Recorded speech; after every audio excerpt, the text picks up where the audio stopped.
बच्चों, कैसे हो आप सब? Hope all of you are fine. आज हम करते हैं एक्सरसाइज 6.3 का question number 15। A vertical pole of length 6 metre cast a shadow 4 metre long on the ground. एक वर्टिकल पोल है बच्चे जिसकी लेंथ 6 मीटर है और उसकी शेडो बन रही है तो 4 मीटर लंबी बन रही है ग्राउंड पर।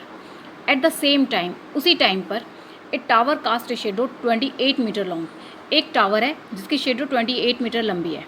Find the height of tower. आपको उस टावर की हाइट फाइंड आउट करनी है। देखिए बच्चे, एक्सरसाइज 6.3 क्वेश्चन नंबर 15। देखिए यहाँ पर उन्होंने क्या बोला है, एक वर्टिकल पोल है, इसकी लेंथ कितनी बताइए 6 मीटर, और इसकी जो शेडो बन रही है वो कितनी बन रही है यहाँ पर 4 मीटर। ठीक है बच्चे,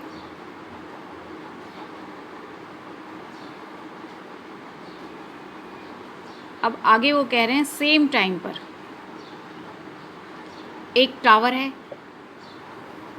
उसकी शेडो कितनी बन रही है यहाँ पर 28 मीटर लॉन्ग, इतनी बन रही है। ठीक है बच्चे, अब हम इनको नेमिंग कर देते हैं A, B, C, D, E, F।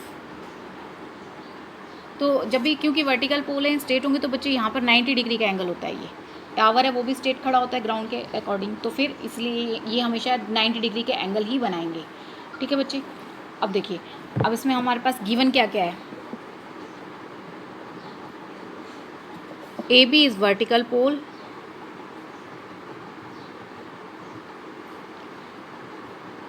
And AC हमारे पास क्या है बच्चे, AC जो है, AC इट्स शेडो, वो इसकी शेडो है। अब दूसरी बात उन्होंने क्या बोली है, and DE is a tower and DF its shadow. ठीक है बच्चे, अब देखिए हमारे पास हमें निकालना क्या है बच्चे, जो हमारी ये वाली जो है DE की वैल्यू, इसको हम x मान लेते हैं। हमें निकालना है DE, ये हमें निकालना है। तो बच्चे देखिए कैसे करते हैं, लेट हम सपोज कर लेते हैं कि जो DE है वो हमारे पास x है, DE जो है वो हमारे पास x मीटर है। अब हम देते हैं, दोनों ट्रायंगल्स को देखते हैं। इन ट्रायंगल ABC एंड ट्रायंगल दूसरी क्या है DEF, दोनों ट्रायंगल्स को देखिए बच्चे। एंगल A जो है वो एंगल D के इक्वल है, क्योंकि दोनों ही एंगल्स क्या है 90 डिग्री के हैं।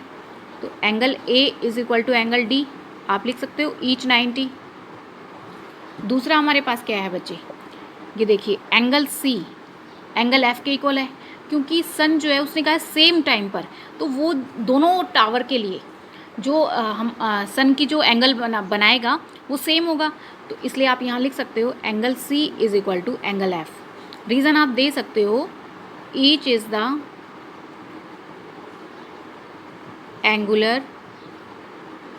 एंगुलर एलिवेशन ऑफ सन।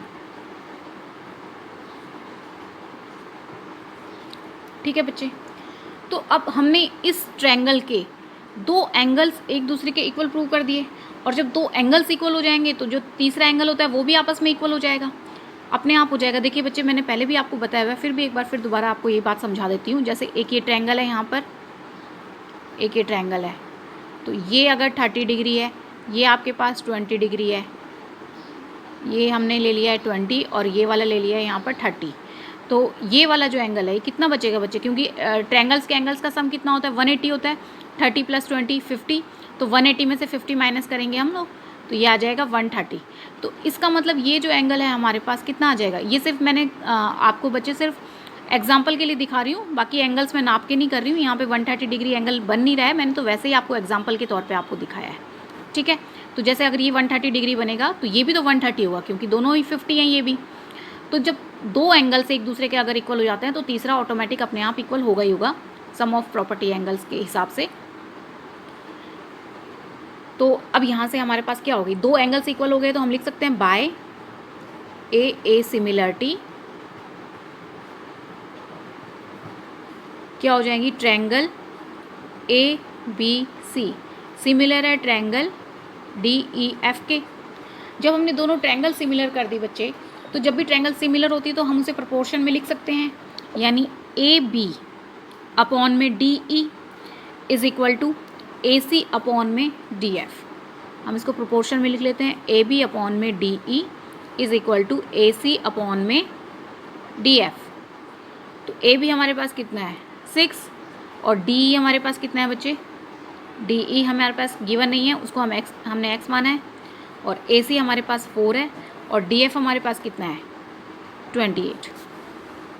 यहाँ से बच्चे हम क्या करते हैं, क्रॉस मल्टीप्लाई कर लेते हैं। 4 को x से मल्टीप्लाई करेंगे तो 4x is equal to 28 multiply में 6, x की वैल्यू निकालते हैं तो 28 मल्टीप्लाई 6 अपॉन में 4, ये कैंसिल आउट हो जाएगा, 4 7 जा 28, तो x की वैल्यू क्या आ जाएगी 7 6 जा 42 मीटर।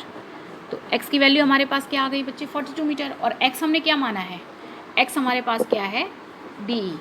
देयरफॉर आप यहाँ लिख सकते हो D E is equal to 42 metre.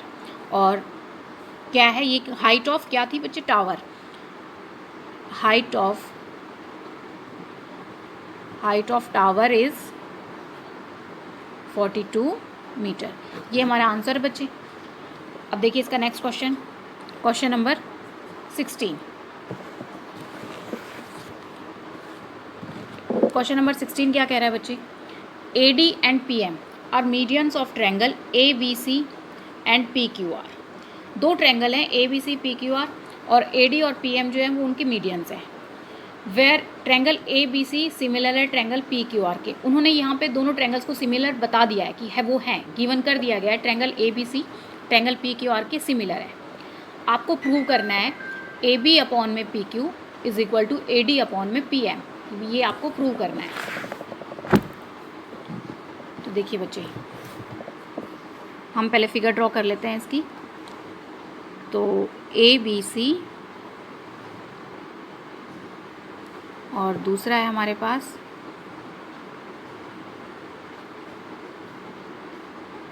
A B C P Q R, और उन्होंने कहा है ए डी मीडियन है, दूसरी पी एम मीडियन है। ये दोनों मीडियन है बच्चे। हम यहाँ पर गिवन लिखते हैं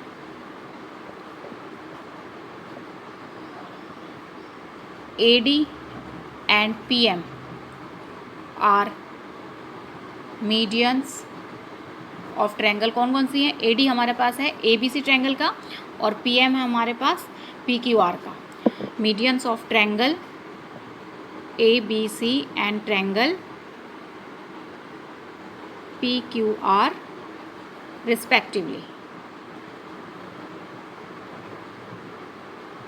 ठीक है, दूसरी बात क्या गिवन करी है, triangle A B C similar है ट्रायंगल पी क्यू आर के। ये दोनों ट्रायंगल्स इन्होंने सिमिलर यहाँ पर गिवन कर दिया गया है। अब देखिए टू प्रूव क्या है हमारे पास, हमें प्रूव क्या करना है बच्चे, ए बी अपॉन में P Q is equal to A D upon में पी एम, ये हमें प्रूव करना है। देखिए ज़रा आप यहाँ पे फिगर में देख सकते हैं, जो हमारे पास ए बी है अपॉन में पी क्यू, दोनों साइड्स जो हैं वो प्रोपोर्शन में है। दूसरी बात ए डी अपॉन में पी एम, ये इनको प्रोपोर्शन में, ये दोनों साइड एक एक साइड्स जो है दोनों ट्रायंगल्स की और एक एक मीडियंस, इनको हमें प्रोपोर्शन में इक्वल प्रूव करना है बच्चे। तो देखिए हम कैसे करेंगे प्रूफ। हमें इन दो ट्रायंगल्स की ज़रूरत है क्योंकि एक ये साइड है, एक ये वाली साइड है। तो हमारे पास ट्रायंगल बन रही है ए बी डी, और दूसरी यहाँ से क्या हो रही है बच्चे, पी क्यू है।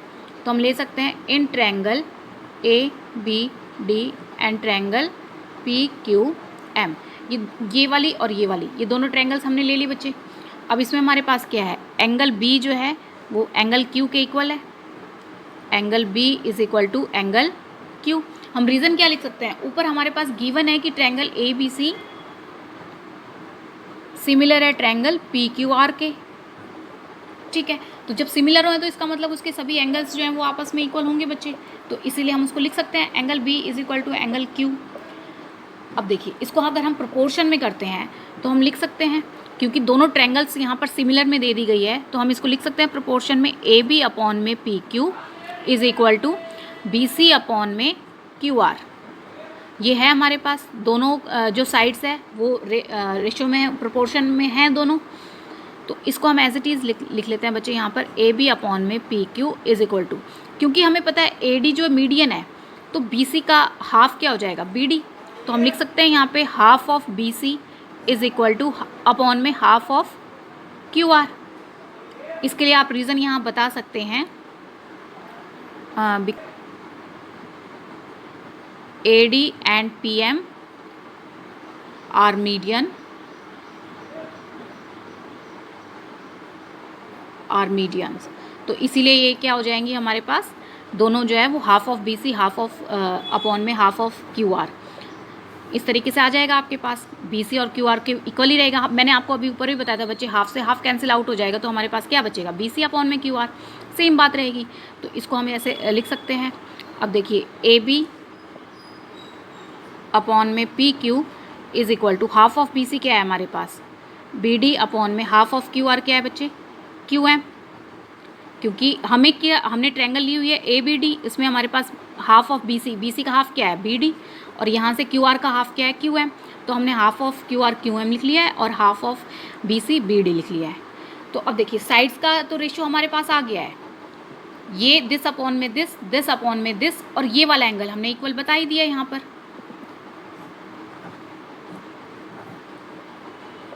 फ्रॉम